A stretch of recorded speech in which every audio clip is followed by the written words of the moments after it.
Interim analysis and stopping rules for clinical trials. There's often interim and ongoing safety monitoring for clinical trials, but sometimes trials are designed such that there is a need for interim statistical analysis, and you may consider stopping the trial early for success or for futility. So what are the purpose of interim analyses? What are the pros and cons of conducting them? What type of interim analyses are there? What is an alpha spending rule? What is a likelihood rule? And what is a Bayesian rule? So the DSMB, Data Safety Monitoring Board, or DMC, or External Safety Review, their primary purpose is to review data quality and safety, but they can also review the efficacy endpoint, or your primary endpoint. They're going to be looking for validity, so is the endpoint being measured well across the trial, and will it be able to address the hypotheses? And they'll be looking at testing. Standard or scheduled reviews do not assess the hypothesis with formal statistical tests, but they may. These things all need to be decided up front prior to the start of your trial and would in fact be included in any FDA approval, IRB approval, and protocol review. The main goal is to control your alphas. So when you design the study, you picked a specified alpha, usually of 0.05. That is good for only one test. The graph here shows how quickly the overall alpha rises with the number of tests you do. Includes the number of times you plan to look at your primary hypothesis. So when you are planning an interim analysis, you need to consider how much alpha you want to use for that interim analysis, or if alpha spending is the way that you want to go. It is incredibly important and critical that you work with a statistician that has in-depth knowledge about interim testing when you design a study that requires an interim data review with statistical hypothesis testing. The standard multiple corrections we think about are for ANOVA, when we have multiple groups, say 3 groups, A, B, and C. You would do an overall F-test to determine if there is a difference. And if there is a difference, you would then look to see, is A different from B, is A different from C, and is B different from C? Bonferroni is often the correction that a lot of people go to. Bonferroni is entirely too conservative for more than 3 tests. And Bonferroni actually assumes that all of your groups are independent. But think about it. Your null hypothesis assumes they come from the same distribution. So why would you assume that they're independent when you test them? Tukey's HSD is my particular favorite. It does not assume total independence and is a better, less conservative adjustment. There are lots of others depending upon your testing design and distributional assumptions. Those types of corrections that we use for ANOVA are generally not the correction you want to use for an interim testing. You have limited information because you've only collected part of your data at your interim analysis. So you don't want to make an assumption about your groups. They don't consider total patient time on trial timing of the analysis. So Bonferroni and Tukey's assume this is all the data you have over all the time. They're only based on alpha levels. You need the evidence from this smaller amount of data at your interim analysis to be overwhelmingly in favor of the alternative hypothesis or overwhelmingly in favor of the null to make any big decisions. And a Bonferroni correction of 0.025 for, say, a single interim analysis and a final analysis is too lenient. Keep in mind that when trials are stopped early, the scientific community is generally more skeptical of results from small sample sizes. If you were supposed to collect 100 participants, that's actually a pretty small number to begin with to make sweeping generalizations about the broad population, but you only end up collecting 50. How much would you really rely on that small amount of information? Your trial was designed to find a reasonable difference, not an extreme or large one. And so a large difference early on is actually unlikely. It would be really hard to see that. And then using a larger alpha early is going to prevent you from detecting smaller differences later on. So think about what it means to have stopped early. It means that you have overwhelming evidence in favor of either the null or the alternative, that if you continued to collect the remainder of your data, that the results wouldn't change. That's extremely unlikely, particularly early on in a trial. And we're talking about stopping here for efficacy or futility, not stopping for safety reasons. So just keep these things in mind. Credibility, smaller trials are not as believable as larger trials. Is it too early to conclude for superiority? Smaller n's will lead to wider confidence intervals. You'll have less precise estimates. There could be bias associated with the sample that you have. Stopping early means that you haven't assessed things over a long period of time. And it is possible that you may make mistakes or overstate the estimates of your trial with interim analyses. So be very, very careful. So what do? First, figure out how and when you need to have an interim analysis, and you may not need one.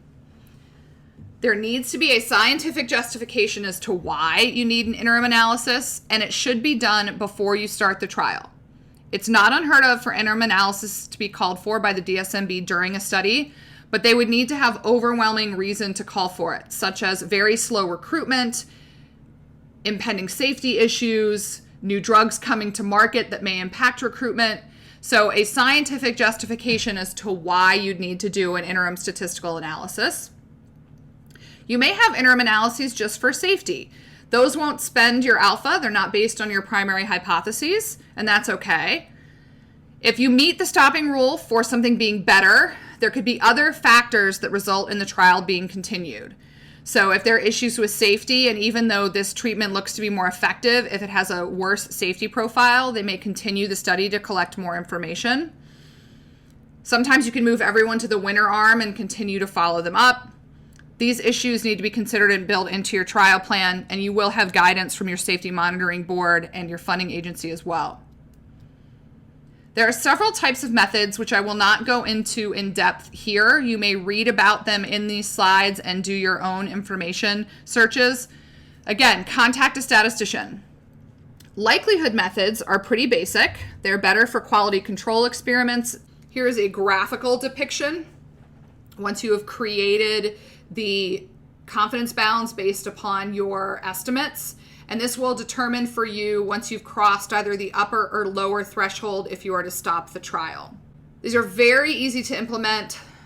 The cons here is that you must observe your endpoint very quickly. If you reach it early, then it could be very biased. So just beware that smaller sample sizes are a problem with likelihood methods. Bayesian methods, they specify the expected treatment difference. They define a distribution on that difference. They look at the data, and then they determine the likelihood of continuing to observe that difference through the remainder of the trial. This is very complicated statistically. That's the pro, is it is a high level of statistical input. The con is that it's iterative and it's computationally intensive. If the experimental treatment is new, you may not have prior information. And the selection of the prior is the key to Bayesian methods. So again, utilize a statistician. So statisticians fall into generally two areas, Bayesians or frequentists. And frequentists count things. Frequentist methods are going to use only the observed data, not a prior assumption. The frequentist methods are more focused on type 1 error, not likelihood or the likelihood of something occurring. And therefore, those methods will focus on controlling alpha. The most common are O'Brien-Fleming and Haybittle-Peto. There's also the Pocock method that is not gone into in depth here. O'Brien-Fleming is the most commonly utilized, goes back to the late 1970s. The one common thing with O'Brien-Fleming is specifying the number or the maximum number of interim looks you plan to do in advance. It has been extended for other types of tests. It has been adjusted to control for type 1 error, even if there is correlation in the time periods, which of course is always there in clinical trials. And O'Brien-Fleming requires greater evidence of difference at earlier times. That is, the difference has to be so large at earlier times that you would not see a reduction if the trial was carried out.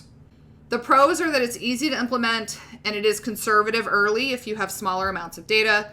The cons on O'Brien-Fleming, they're very rigid in terms of the maximum number of pre-planned looks. And if the trial ends early or fails to recruit the N, then you've overspent your alpha early. If there's high correlation between increments of data collected, then you're looking at inflated alpha levels. Haybittle-Peto, also from the 70s, is going to use a large critical value or require a very small p-value for interim analyses. Again, Haybittle-Peto is easy to implement. The constant stopping rules. Final look is at the near overall significance. So you're going to spend most of your alpha at the end of your study, which is where you want to spend it. There are very stringent stopping rules, so it might be hard to stop early. That, of course, defeats the purpose, and you've spent some alpha. So make sure that you'll have enough data to make a decision when you look at your interim stopping. General alpha spending, Demet's LAN or LAN Demet's is how you'll hear it more frequently, is from the late 90s. This is a much more updated method. It assumes that the information accumulated between each interim analysis is statistically independent. That has caveats. And actually, this is one of the later methods developed to overcome some of the more rigid methods from O'Brien, Funling, and Haybittle-Peto. Here, with LAN Demet's, the alpha spending is an increasing function as time goes on. So you aren't spending the same amount of alpha at each time point. It's actually a function of how much time you've collected. I'll leave the specifics here for you to review on your own. The pros and cons here of LAN Demet's is that it's more flexible in group sequential testing. You are going to be spending alpha, and if you don't have enough to spend when you get around to testing, if you do it too early, then it was pointless to begin with. The estimates of a treatment effect will be biased when a trial is terminated at an early stage. The earlier the decision, the larger the potential bias. So think about that. You'd believe the interim analysis if you had maybe 180 out of 200, but you're less likely to believe that those results will hold if you only have 25 of 200 participants collected. So this really goes with common sense. So what do? Evaluate the broader context for your trial. Do you need an interim look? Planning a single look looking for a very small p-value, say something less than 0.0001, will allow the DSMB to get a look without spending too much alpha. This is relatively common, but be careful how you spend it. What are the expected early outcomes? So consider incident versus prevalent cases. Are the people you're recruiting early going to be inherently different from people that are accrued later in the trial? Why would you need to stop early? How early is early?